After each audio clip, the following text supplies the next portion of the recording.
Hi, fourth graders. Thanks for joining me today for math. Here are the materials that you'll need for today's lesson.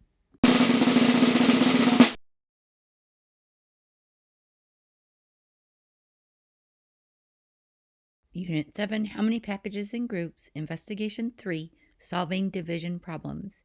Today's session is session 3.2, Solving division problems. 10-minute math, counting around the class. So today we're counting by 75. And I want you to pause the video to count by 75 and press pause or play to resume the video.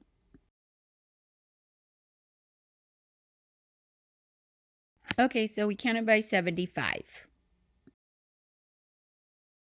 So how many students have counted at 825? How many students have counted at 1,125? How many students have counted at 1,575? What's the division equation that would represent how many students counted at 450 when counting by 75s? Okay, so how did you do? Here are your answers. And here is the division equation. So how did you do? Activity 1, Problems about multiplication towers.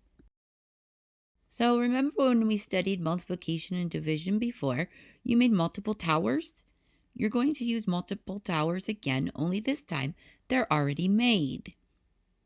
Here's part of a multiple tower that Marisol made. We can see only the top part of this picture. Here's some problems to answer about Marisol's tower.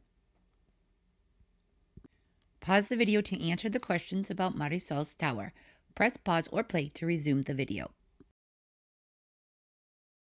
Okay, so what number is Marisol counting by? Maybe you forgot how to find that out. So what you need to do is find the difference between two consecutive multiples in the tower.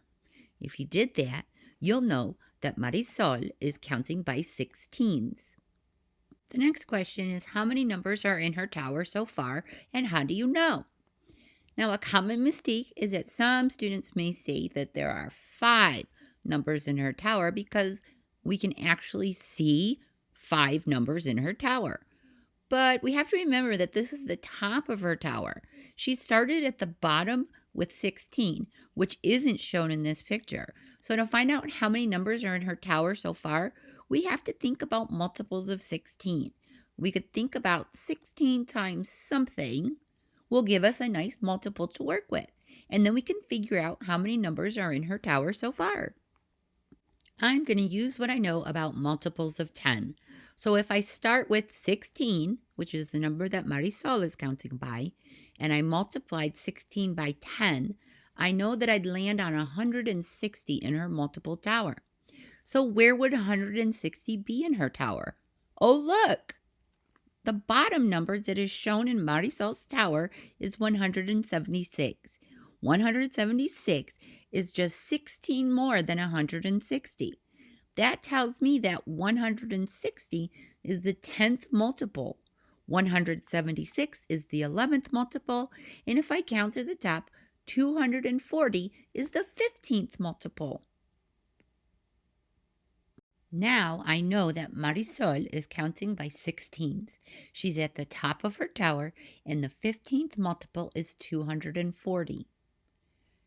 Now, if she adds 5 more numbers to her tower, on what number will she land? Did you figure out that she'd land on 320? How did you figure it out? Lastly, we could write a division equation and a multiplication equation to represent the top number in Marisol's tower. We're going to continue working on some of these during math workshop. Activity 2, math workshop, using multiples of 10. Now it's your turn. On a piece of paper, solve these 2 problems about multiple towers. Knowing how to use landmark multiples, like the 10th or the 20th multiple, and the number relationships will help you to solve division problems, which we'll be working on today and tomorrow during math workshop. All right, so what number is Amelia counting by? 23. What's her 10th multiple, and how do you know? 230, and I know this because 23 times 10 is 230. What will her 20th multiple be, and how do you know?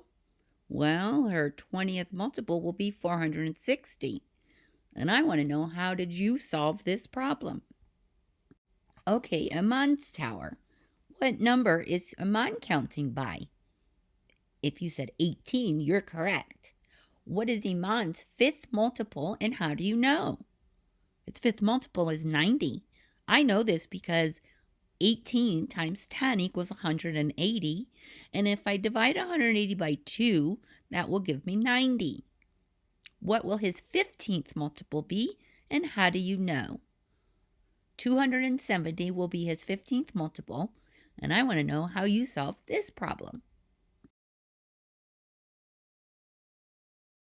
Continuing with Math Workshop, we're now moving to solving division problems. Your job today is to solve division problems on Student Activity Book, pages 484 through 485. As you solve the problems, try to keep the story context and visual images in your mind, or you can represent the problem with pictures. Make sure you show your solutions. As you're working these problems, make sure to ask yourself, what would be a good number of groups to start with? Can I make a group of 10, or would that be too much? If I make a group of 10, how many more do I think I'll need? What's a story that would go with the problem? Can you picture so many groups of something? You may come across problems with remainders or something left over. If you do have a remainder, what does the remainder mean in the solution to the problem? Okie dokie, Unit 7, Session 3.2, Solving Division Problems, Follow-up.